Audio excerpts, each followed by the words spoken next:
Now, that's when we would hear the voice. The voice. Well, we should hear the voice, actually. Let's hear it now, because this is intriguing. Across here. I should say that this tape is completely undoctored. There's no edit on it whatsoever. We should also warn our viewers of a nervous disposition that the things on this tape that they might find a little bit distressing. Let's hear it.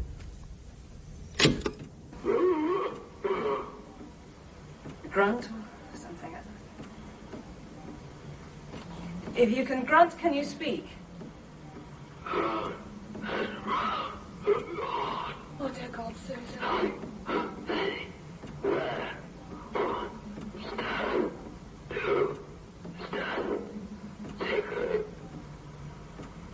Who are you? What's your name? Jesus Christ, are you joking? Are you dead?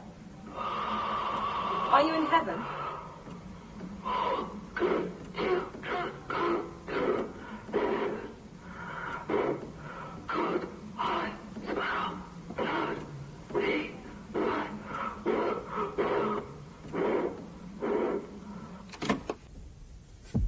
Bizarre. And chilling, too.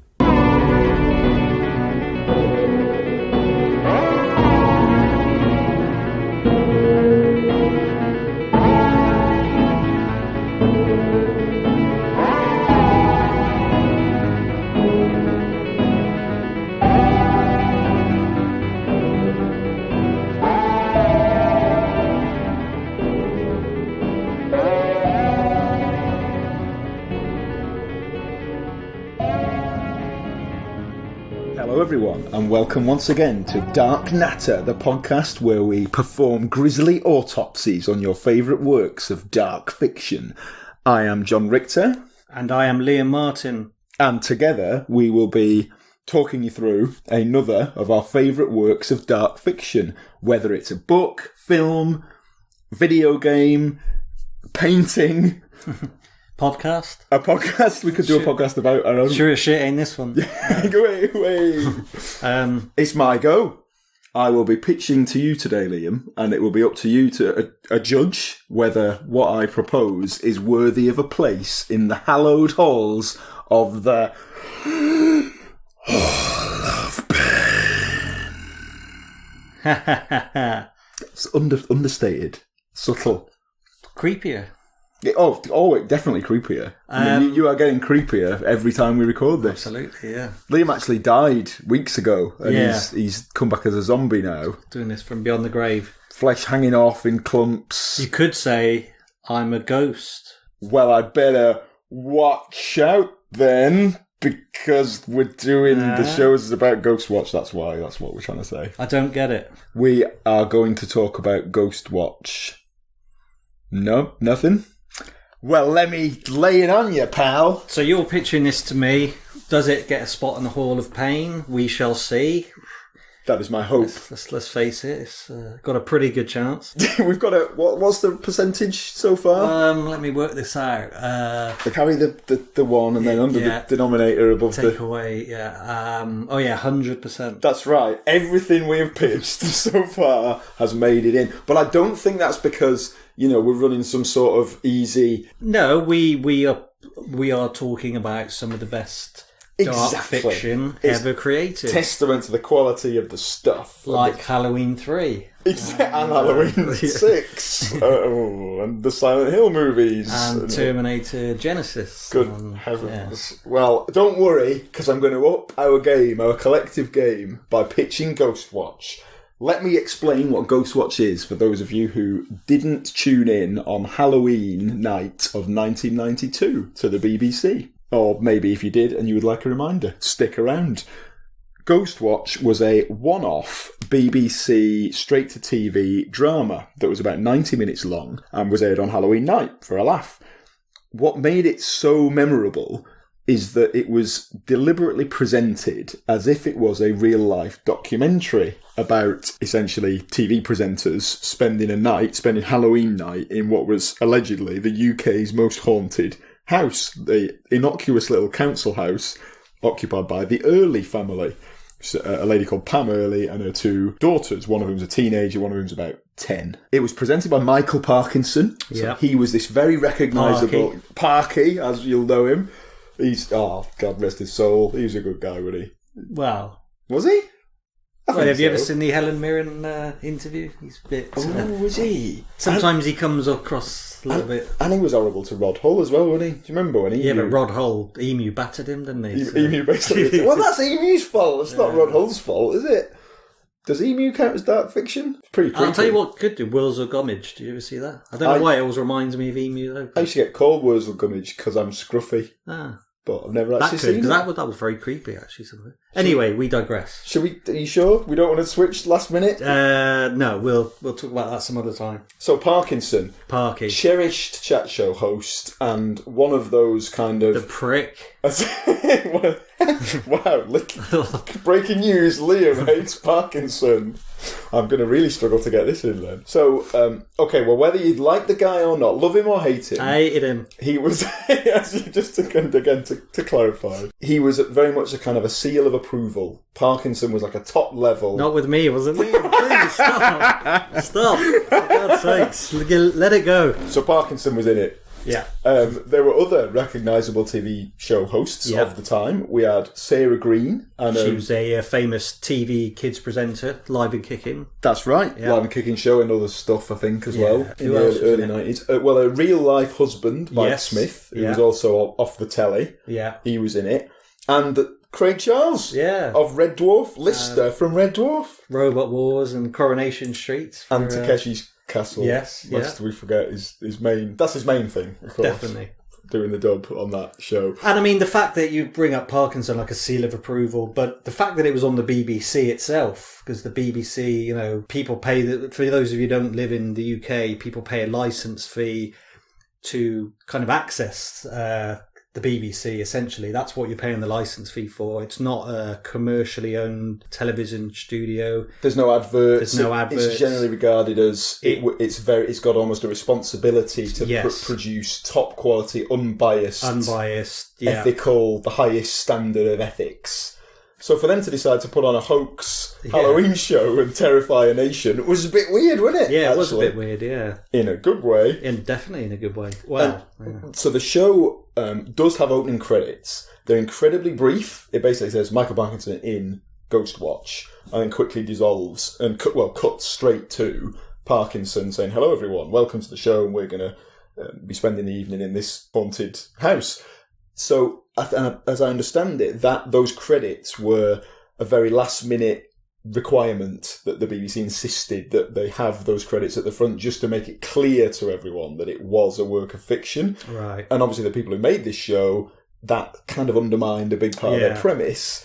So they whizzed through them as quickly as possible. I think also the fact that it appeared in the Radio Times beforehand, I was reading, that also kind of dented its credibility slightly. But, not everybody reads the Radio Times, so all good. And obviously we'll talk you through what actually takes place in the show, but the aftermath of this show is that the BBC received something like 30,000 calls to the switchboard from people ranging from aggressive, angry complaints about how scary and violent and graphic it was to people who genuinely believed what was happening was real and were completely terrified and traumatised and thought the presenters of the show had died and the world was coming to an end. It had this massive impact. Did you watch it? People speculate, actually, that people may have complained also because they had been duped and they were annoyed that they'd been duped, but, I remember watching it. I was 9 years old. Yeah, I watched it, and I was with my parents. It was just after the 9 o'clock watershed, so you kind of were allowed to sort of stay up. Well, that's the thing that gets me, though, actually. It was on, I think it started at about 9:30, which is quite late. Yeah. I mean, it was a Friday night. It got loads of viewers. A lot of people said that their kids were traumatised by it, but it was on really late. The kids shouldn't have been up watching it. Yeah, 90 minutes. Correct. Record it and then let them watch it tomorrow if you approve of it. And as I recall, and obviously a very hazy memory because I'm dead old, yeah. but I think my parents were like, "Oh well, let him stay up. It's only a silly thing. Nothing's going to happen. It's a documentary show about a haunted house. It's not going to have any ghosts in it." Little did they know. I don't know whether they missed the opening credits, whether they missed the Radio Times article, or whether they're just a bit daft. But I'm pretty confident my parents at the time also thought it was real and not acted. Yeah. So it fooled a lot of people. I remember a lot of people at school talking about it, and there was just a lot of confusion about, was that real? You know, I think I would have been 11, 10 at the time. Yeah, you're a year older than me. Yeah, so I'd have been 10 at the time. And I just remember at school, people talking about it. And, you know, you get the cool ones like, "Oh, you're an idiot. That was so obviously fake." But then other people genuinely believed it was real. So, whereas I had to stay off school for 3 years afterwards because of the trauma. No, that's not true. But I was very, very frightened by it. One scene in particular that we'll come to made a real lasting impression on young me, and who knows, might be largely responsible for my tattered and fragile psychological state. Well, don't waste any time then. Well, let's. What is this famous scene? Tell us what happens in it. Let's dive straight in. So, opens on Parky. The set, I must comment on the actual studio. So the idea is you've got the roving reporters out in the house, but Parkinson and Mike Smith manning the phones. Parkinson's actually doing the sort of presenting to camera. He's holding the whole shambolic thing together as it becomes.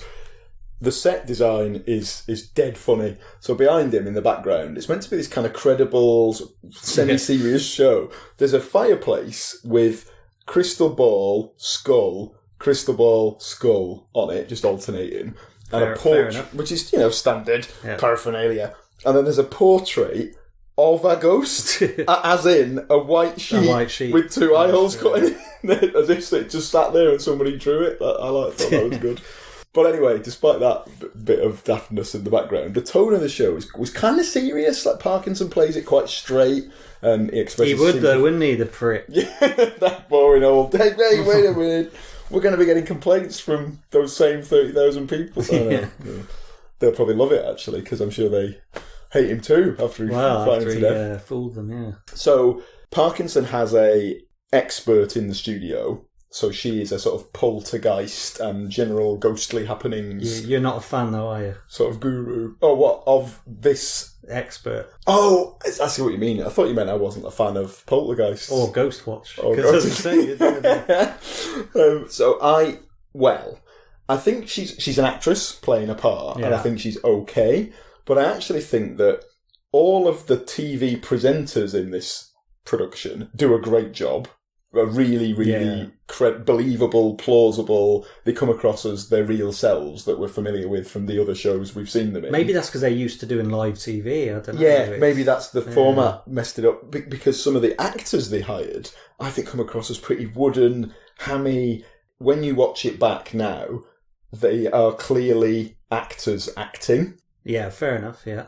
So... that aspect I think the whole thing has aged quite well, but I think that aspect of it does ring a little bit hollow, some of the actual performances. Yeah. Maybe they just didn't get, top level A-listers to appear in this thing, but that isn't normally an issue. To be fair, I mean, it's quite a unique thing that they were doing, so maybe even directing it, you're not entirely sure how people should be playing it, and I don't know, certainly acting in it, it's quite unique, isn't it? So directed by Leslie Manning and written by Stephen Volk. And I agree, a really unique concept, really clever. And as I understand, when they filmed the in-studio scenes, they were talking to the big screen that they had in the studio, where the supposedly live footage from the house was being piped. We'll come back to that.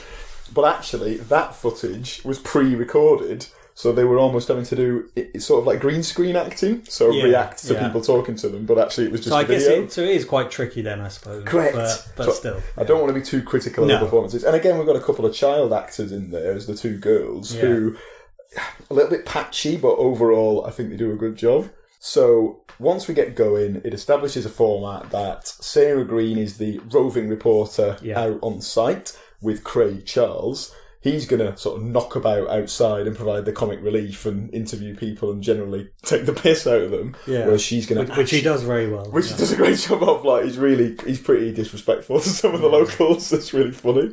He's a live wire, a scamp. It was like Craig Charles before he got all knackered and jaded and a bit worn out. He always seems a bit tired now. Didn't he smoke a lot of crack? There was like a drugs thing with him. Yeah, he was in the back of that taxi, wasn't he? But he seems really chipper. Oh, I like him. Me too. Whereas, and Sarah Green, she comes across as this like model professional, and she's just there. She's going to be nice to the family, and she's going to be a pro. And then in the studio, we've got Parkinson and Mike Smith, and this expert.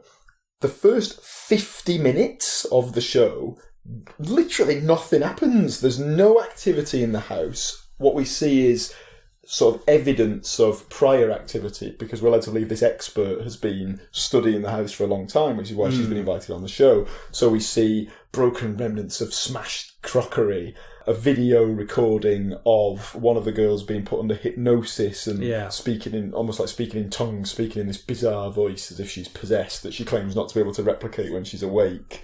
We see other people's, they're just splicing in other people's like little daft ghost stories of their own. Yeah. There's callers ringing in with their own comments. There's footage of the bedroom with the two girls in, where there is, again, what appears to be poltergeist activity, pillows flying around, the lamp explodes. But it's all got that, this could all be fake aspect to it, as if... And you remember things like Uri Geller, like he was a big deal, kind of... The old spoon bending stuff. Which is a weird thing, isn't so it? I remember this being a lot more... It was quite common on TV to have not just magic shows that we all know are tricks, but people who were claiming to be real phenomena. And it was almost like, over to you, the viewer, do you believe it? Do you think that this is true. Yeah.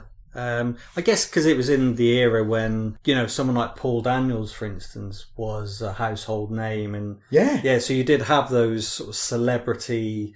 I don't even know what you'd call them, really, but... Like psychics, but they weren't all psychics. They were like, sort of like magicians, but they were claiming to be legit. Yeah. And certainly this show had that feel. So I can imagine people would be watching this, sat back in their chair all sceptical. This is all bollocks. We're supposed to believe that these cups smashed. This is a load of rubbish. And then as it becomes more and more compelling, it would completely unsettle them. Really, really clever. But we've talked about it before. The slow build-up really does its job. Instead of giving us 90 minutes of jump scares, it gives us over half of its runtime with pretty much nothing to sink your teeth into. The best bit of backstory that is established and will become relevant, or a few fragments, one is that I think there's a caller who calls in to talk about a woman who used to live in the property back in the 19th century, someone called Mother Seddons, who apparently was a baby farmer.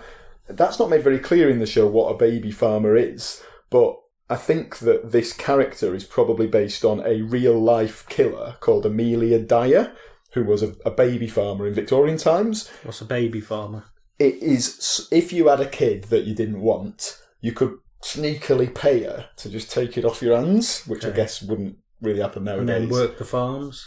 I think she, or maybe she used to, she just used to kill him. Oh, Christ. Jesus. That was what she did. I'm not sure where the farming element comes in, really. It's a bit of a grim... God, it's horrible. Bit of I apologise for but I'm not joking around. That's a real-life case. So I'm not sure if the people who were offloading the poor, unfortunate kids knew that was going to be their fate. I suspect they didn't know, but she was just sort of touting around, any kids you don't want. True life.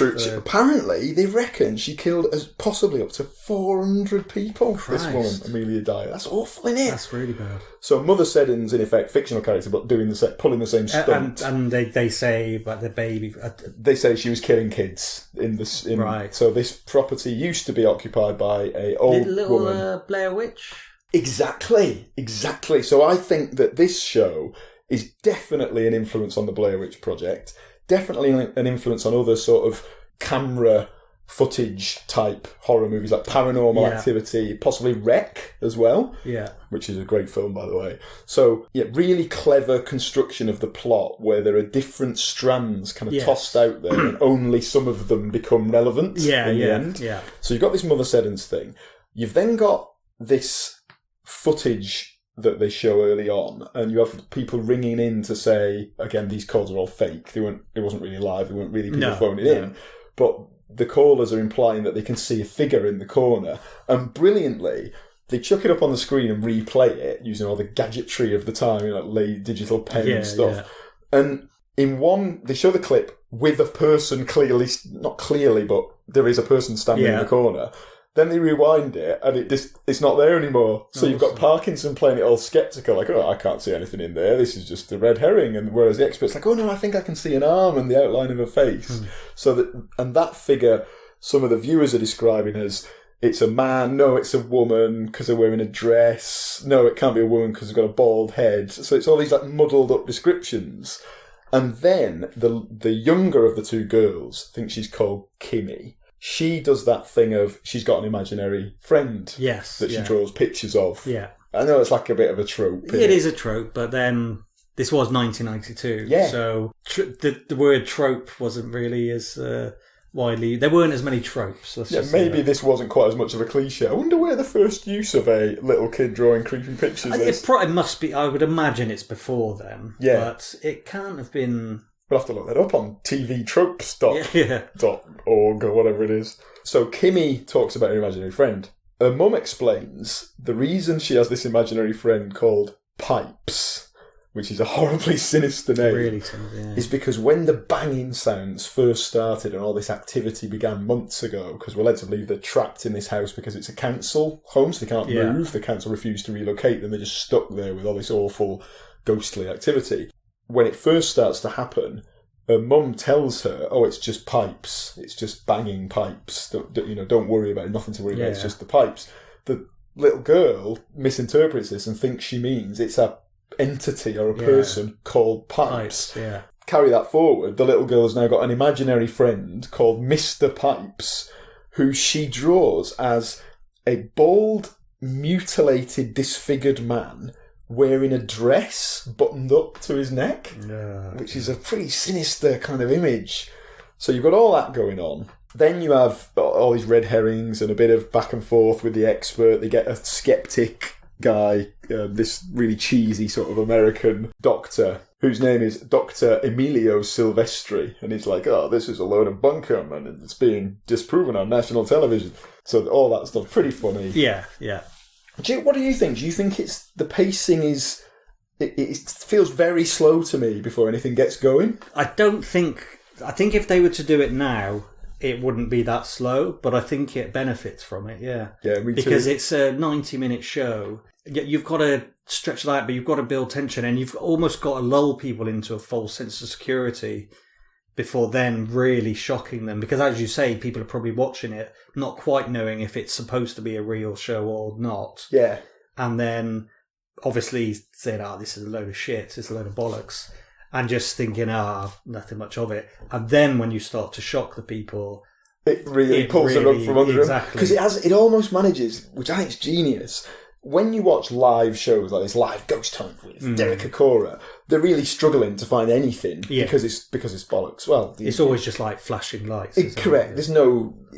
Whether any of our listeners believe in ghosts and the paranormal is one question, but the likelihood of actually capturing a ghost on camera when you're trying to for a one-off TV show is so slim that these shows always have to really pad it out with a load of rubbish, and it feels like it's doing that. Exactly. It's really clever. One of the other things that's established early on is the glory hole, which is apparently what you used to call a cupboard under the stairs. It means something a bit different in other places, but we're not going to that.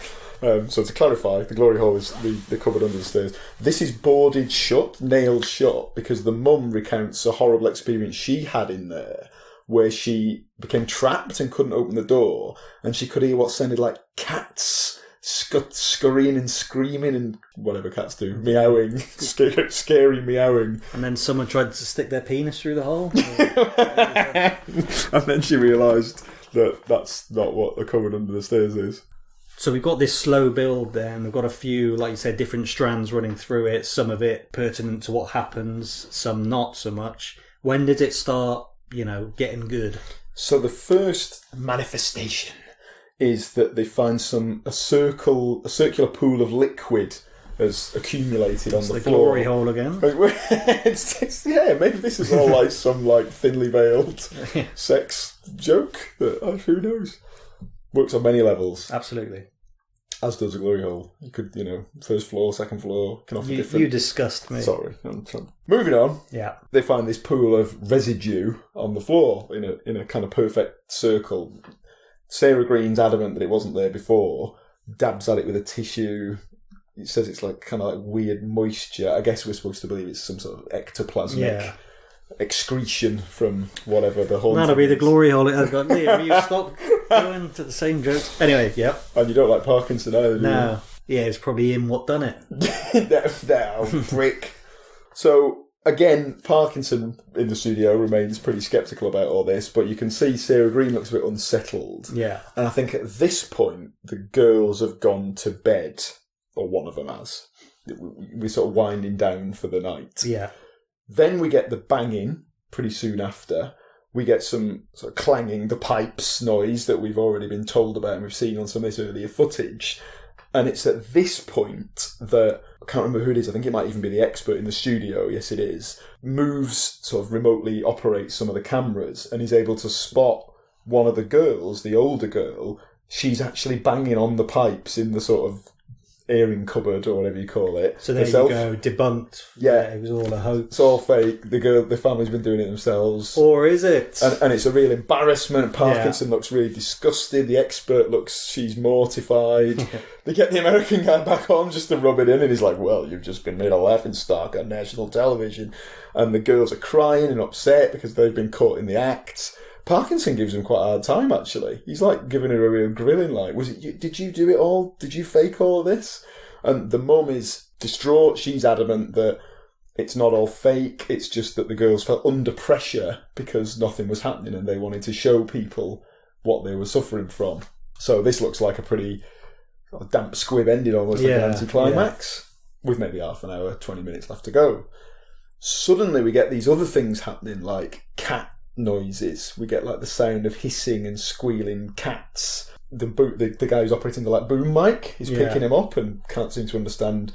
He thinks it's coming from in the cupboard under the stairs. One of the young girls is suddenly covered in scratches, as if she's clawed at her own face. Which, even if she was faking it, it's pretty grim thing to do. Yeah. And then this was the bit. I think I had trouble sleeping for years because of this, and because I was so young that I believed it might have been real. The older girl starts talking in the possessed voice, and suddenly her voice is possessed by this I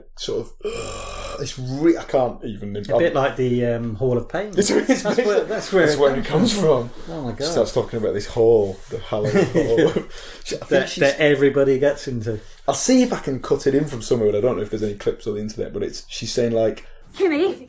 Kim! Did you do something? Susie.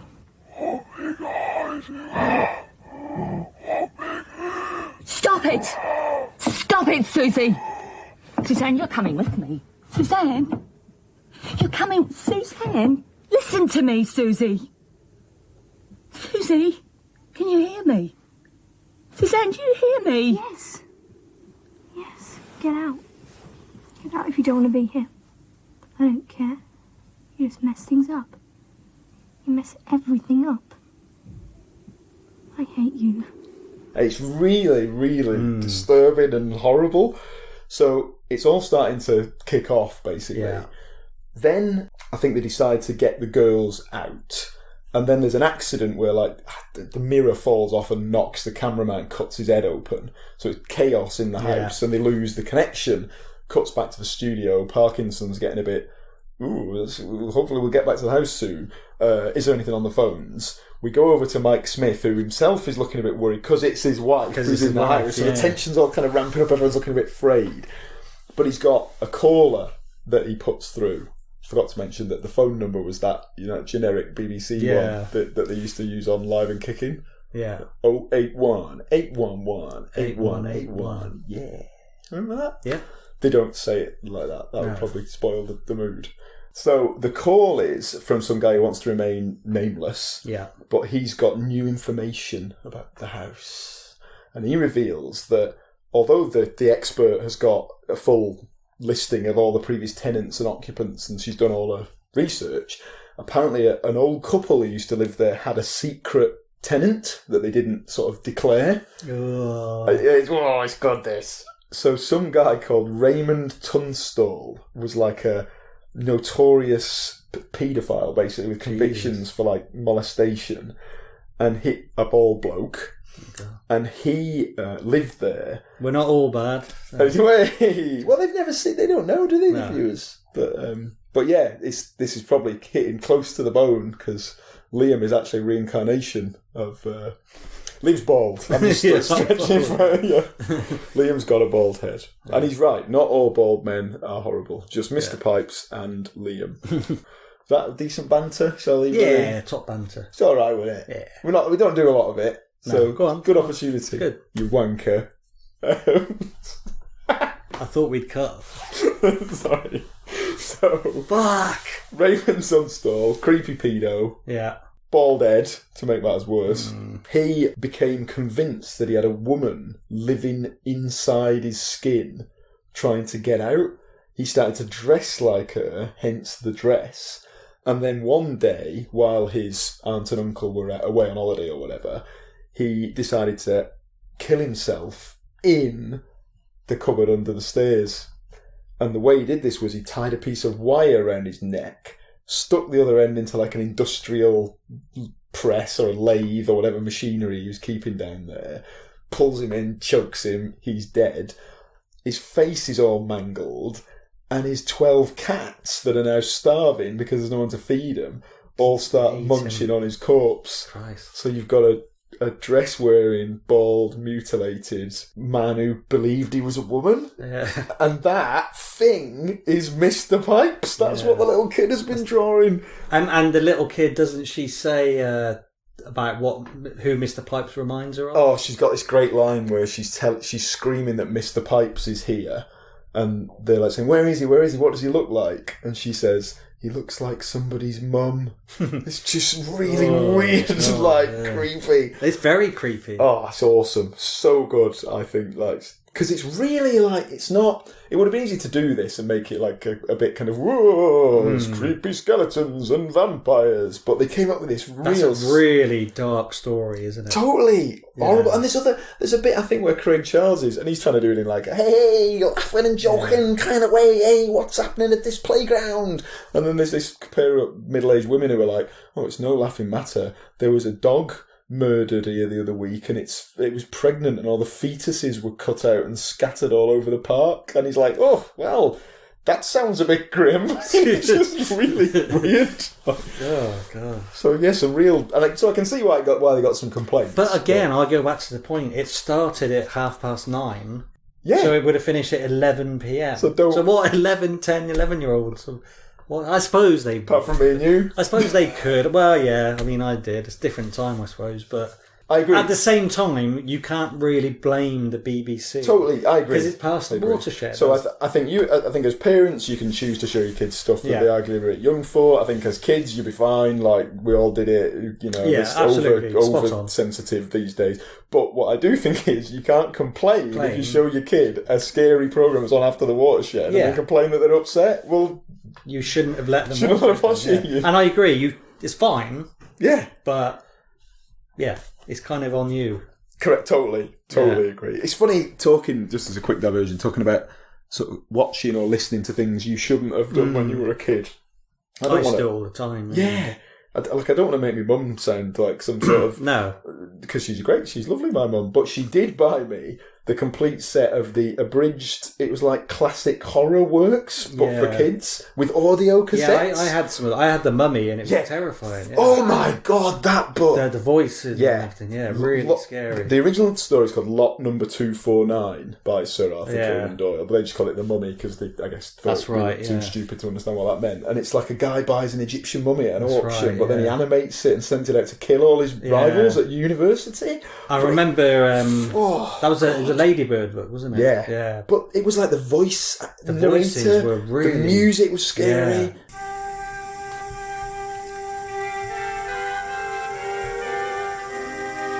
The Mummy, from stories by Sir Arthur Conan Doyle.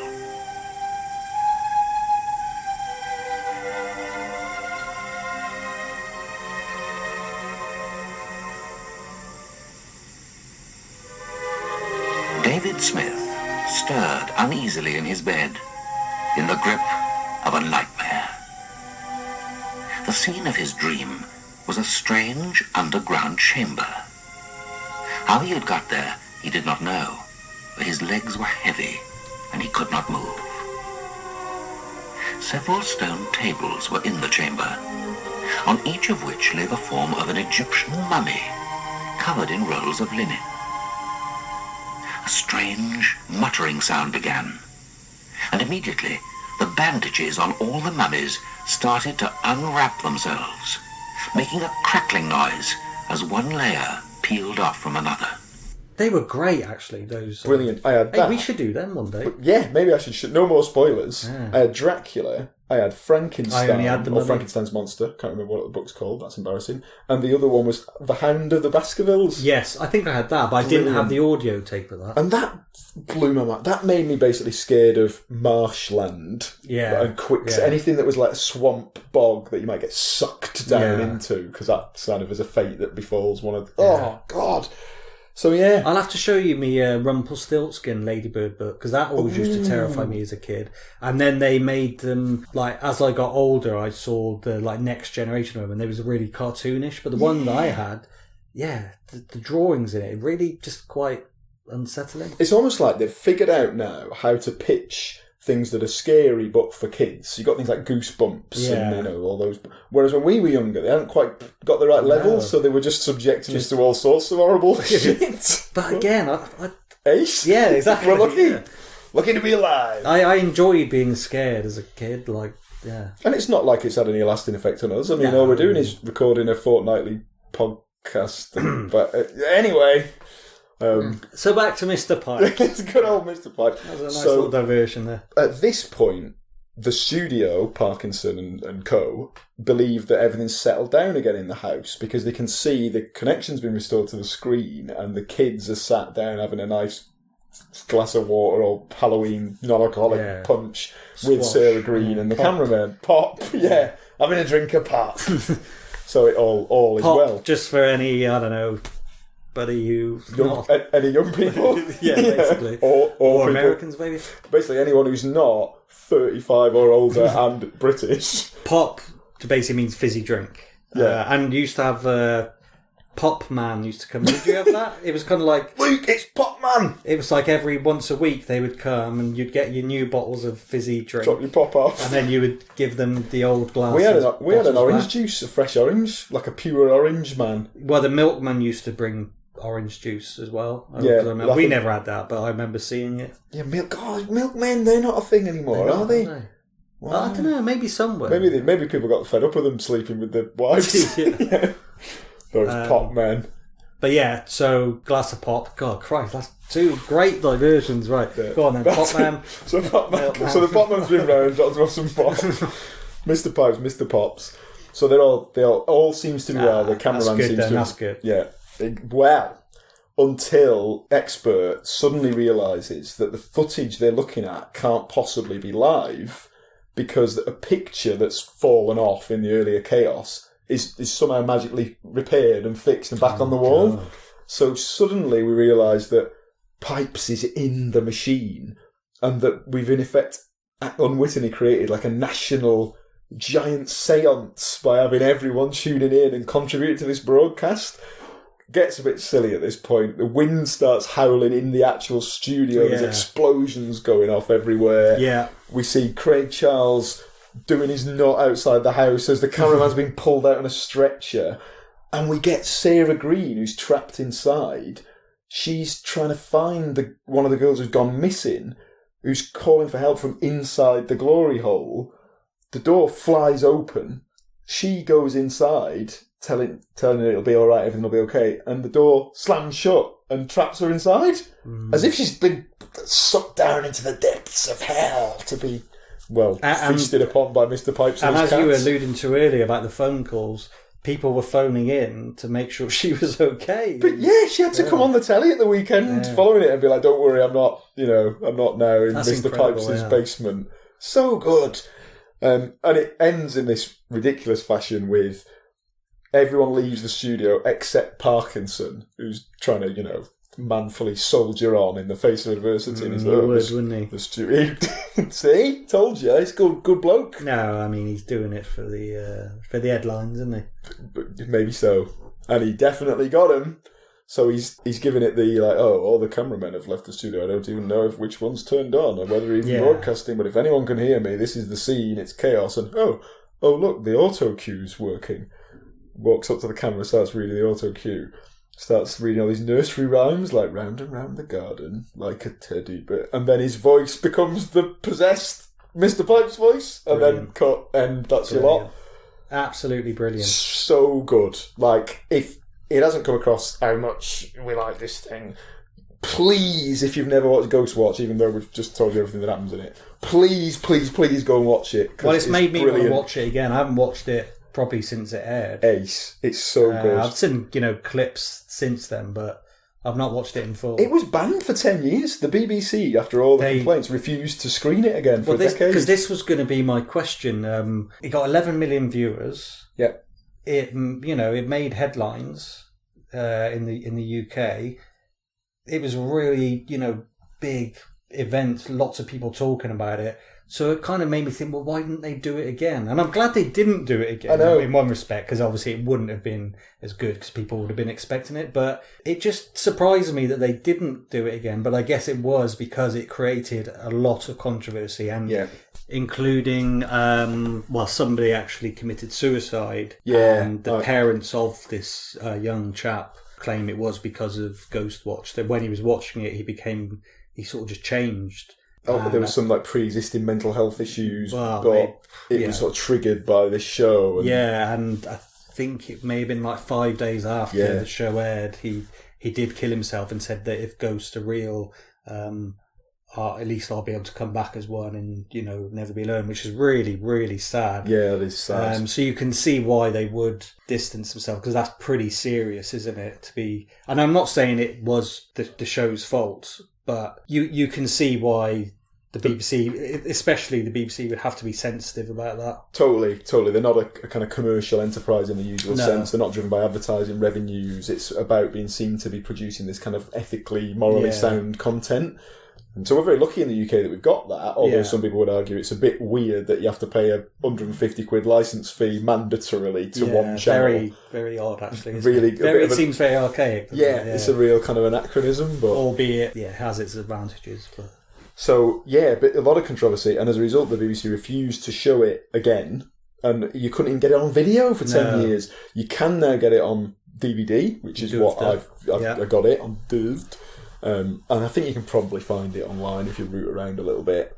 And definitely it used to be on YouTube, but I don't think it is anymore. You can find there's some good clips and compilations on YouTube. One thing I forgot to mention is throughout the whole show, the first one of these is relatively early. You actually catch glimpses of Pipes in the background. Just this mutilated, mauled, bald guy just kind of hovering on the periphery of a shot or behind a door or reflected in a mirror. It's a bit like the Slender Man thing, where now you get you can find these pictures online of the circled in the background. And it's very similar actually. Similar thing.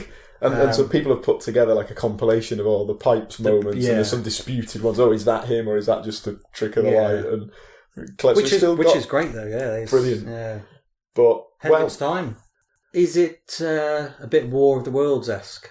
Like Orson Welles' thing, the broadcasting the US in the 30s. Yeah, I mean, the comparisons are totally... Yeah, so maybe not ahead of its time at all. But no, I think for television...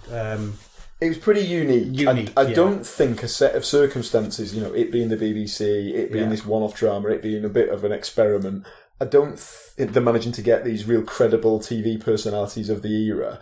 I think you'd really struggle now to pull off I'm not sure they intended it as quite as a hoax, but in effect that's what it was. I don't think you could trick the viewing public quite in this way now. Well, it's different now, like you said, like we said with the Slender Man stuff.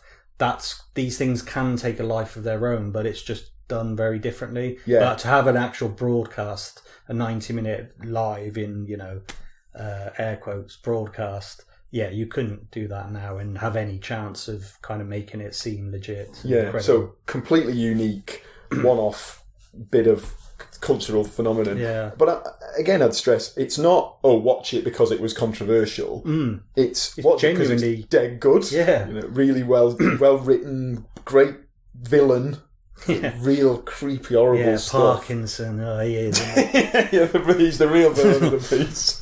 Yeah, you're This right is going to start your feud with Michael. Hang on, is that him lurking in behind the door? It's parking. No, it's a mirror. It's me, Dave. Sorry, Bold. that's bold. We did the same. Wearing a dress. Did we do the same gag about Slender Man? Probably. Is it going to, every time there's a bald bloke in one of these things, we're going to have to make that joke? I'll have to grow me hair. And of course, Wish I could. you'll get the last laugh because mine's rapidly thinning. That's true. So one day soon, I'll be joining you and Mr. Pipes. So to sum up, Ghostwatch was a one-of-a-kind, ingenious show, duped an entire nation, and had a number of people, adults, kids alike, legitimately terrified and traumatised. It is the single most affected I remember being by any piece of horror fiction. I was genuinely affected my sleep for years as a kid. Rumpelstiltskin for me. Oh, I can't wait for that one then. He's a creepy little fucker, wasn't he? Yeah. Ugh. Not a very nice man. Yeah. Carry on. Was he was related to Parky? Yeah, maybe. Rumpel Parkins. Anyway, I'm stretching this a bit thin. Very effective. Yeah. Does its job perfectly. Concise. You can watch it in an hour and a half. Yeah. No messing about. Slow build. Dread slowly ramped up before it delivers its, admittedly, somewhat overblown climax, but it's definitely a climax. And lots sprinkled with really, really memorable, terrifying moments. I think Ghostwatch is a perfect candidate for a... What do they get if they get into the Hall of Pain? You get like a stall or a cell, or where'd you go? Yeah, a cell, yeah, I quite like that. We lock them in. Lock them in. They yeah. rattle the bars. Yeah, I like that. Does it deserve a spot in the Hall of Pain? Well, you know how hard it is to get in there. Whew. And I'm afraid, of course it does. Oh, you had me... Honestly, I was worrying then. Well, I mean, like I said, I haven't watched it for years, but I do remember being pretty impressed with it as a young'un. And I just remember people talking about it, and even you telling me about it then, I was getting goosebumps because it was just sounding really creepy. Yeah, it is. It's definitely worth a rewatch. Some aspects of it, particularly some of the acting, have not aged well, but I think you'll be surprised at how well it does hold up, even nearly 30 years later. But yes, definitely worthy of a spot, of a place, a cell in the Hall of Pain. Well done, Ghostwatch. We'll applaud you in, and that's it. Yeah, that's another one in the can, as they say. That was a good one. What are we doing next time? We don't normally do this, do we? Should we just decide now? Rumpelstiltskin. And all maybe the Ladybird. The Ladybird horror books. Yeah. Well, jeez. I don't know if I can dare to do that. We'd have to try and find some, wouldn't we, online, like the audio for them. I'd like to listen to that again. Quaking in me. Anyway, is this being recorded still? Or sadly it is. Yeah, okay. It's a little bit like the end of Ghostwatch, isn't it? Where it's just Parkinson left in the studio. Maybe you should do a little nursery rhyme to see us out. Humpty Dumpty sat on a... That was kind of creepy, but in the wrong way, wasn't it? Yeah. I think we should just end there. On which unsavoury note, we will see you next time.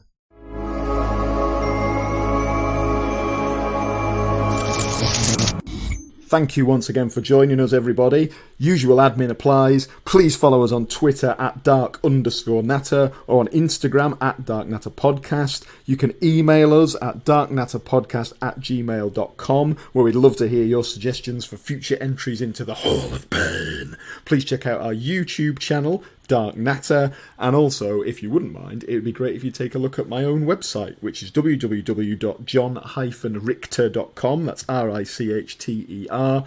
That's where you can find my assorted works of dark fiction. It only remains for me to close us out with a recording I found during my blundering around online looking for Ghostwatch materials.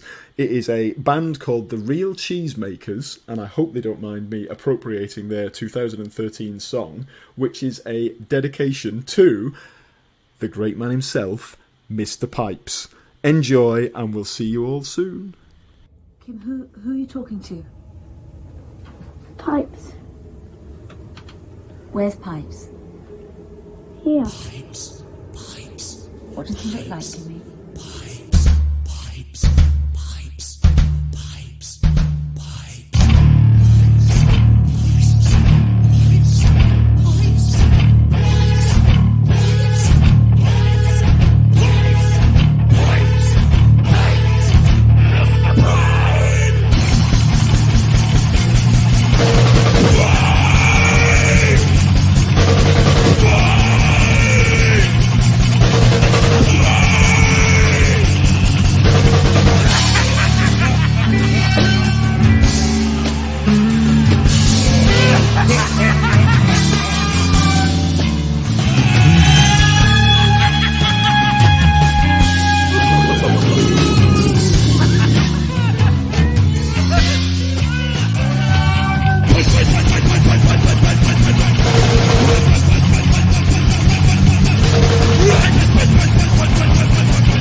Round and round the garden, like a teddy bear. These are the story of the sadness.